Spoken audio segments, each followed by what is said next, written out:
Good morning, my friends. I'm here with my oblong planter, affectionately known as Jack Wormbin, and I've been trying to get all the moisture out of the castings so that I can filter them and sift them if that's what I want to do. Most of the time, I've just been taking them by hand and pulling the worms out and then taking the castings to the side and then sticking the worms back in. But I've gotten so much of it done that you can see I'm really low, and I've kind of like pulled everybody to the side, and it's like instead of doing the migration, I'm working on it all, and then I'm kind of like working in the center and moving everybody out so that if I make a center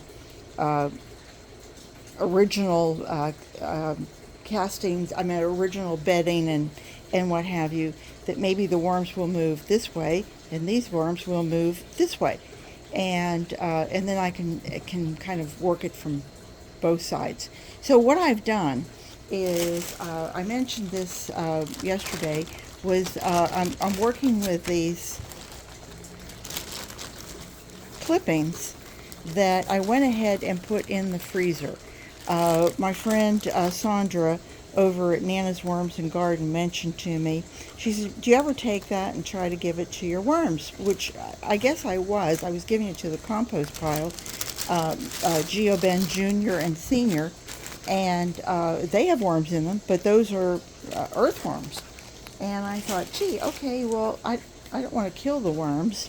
And I was concerned that if I thawed that out, because it's been frozen, it hasn't been dehydrated, but it's been frozen. And of course, when we rake that up, Rick runs the mower over it once. He takes everything out of the bag and puts it back down, and he runs the mower over it a second time. And boy, it really pulverizes them. It really mulches them up really well. Unfortunately, if you know anything about bougainvillea stems, those thorns seem to resist being broken up. But that's another story. These hands have been through it all. So what I was concerned was that if I took all that stuff and I put it all in there, this is a couple pounds.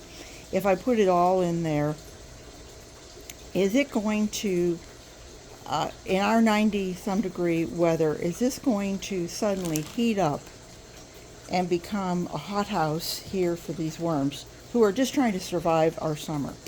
So I thought, well, let me just, play around here. And so I have my toilet paper rolls, and I've stuffed them. They look like cannolis, don't they? I've stuffed them with this pulverized garden refuge, leaves, some of the small branches, all that sort of thing. So I put down bedding. I put down my mulch cannolis. I'm going to give it a little bit of cereal. And by the way, this is moist. This is really quite, I won't say it's wet. I'm going to try and do something here without stabbing myself with any of these. Wait. Oh no, oops, I'm doing this and you don't see it. I'm squeezing as tight as I can, and I'm not getting any moisture to drip. But I can tell you that that's cold and that there's moisture in there. So maybe we'll just give it a little more. Hopefully it won't hurt it. And I'll come out with my thermometer.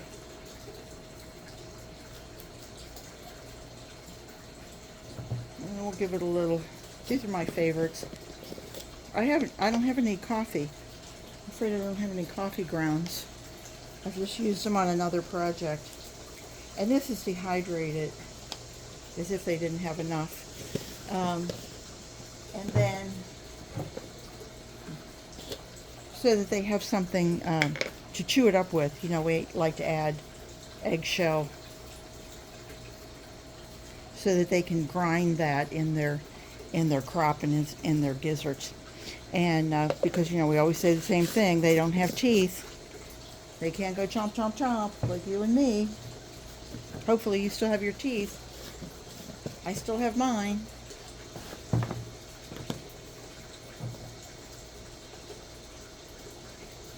And I'm going to add just a little bit of, those are actually worm castings. It'll just kind of like really inoculate the whole thing, keep it all going. And then I'm just going to, good heavens, what was that? Anybody left in? Oh, I know. Crepe myrtle.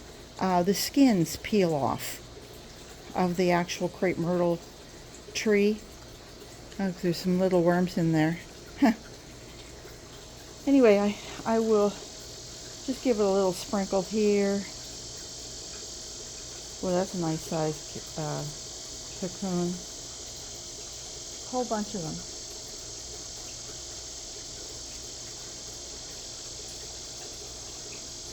Oh, sure. Drop down below. Now you can't see them. I don't know. Can you see that? I hope so.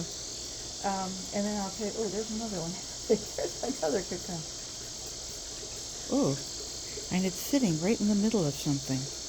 I don't know what it is, but it could be, it could explode at any moment. They could give birth. All right. Moving everything over here. In case you haven't realized, I really do like to be silly, because I think that's the way life should be.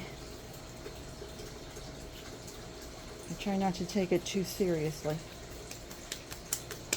That's it. That's a done deal. Jack done and fed. I'm not going to fluff these two sides because we lasagna layered them about 5 days ago with paper and all kinds of stuff to kind of like draw out the moisture. So I'm hoping that as they draw out the moisture, they can sense that there's fresh food over here, and the same thing on this side. And I love this bubble wrap because the worms adjust, they love it. And then what I like to do is I have bags that are filled with my bedding, and I put those on top of it because the sun comes in here just for a couple hours during the day, but it keeps it cooler. And when I come over, and if I come over in the morning and I lift this, there's like an imprint where the worms have all come up to the surface. It's like they feel, what are those blankets that are weighted? They feel that security. So anyway, that's it. That's Jack for this feeding.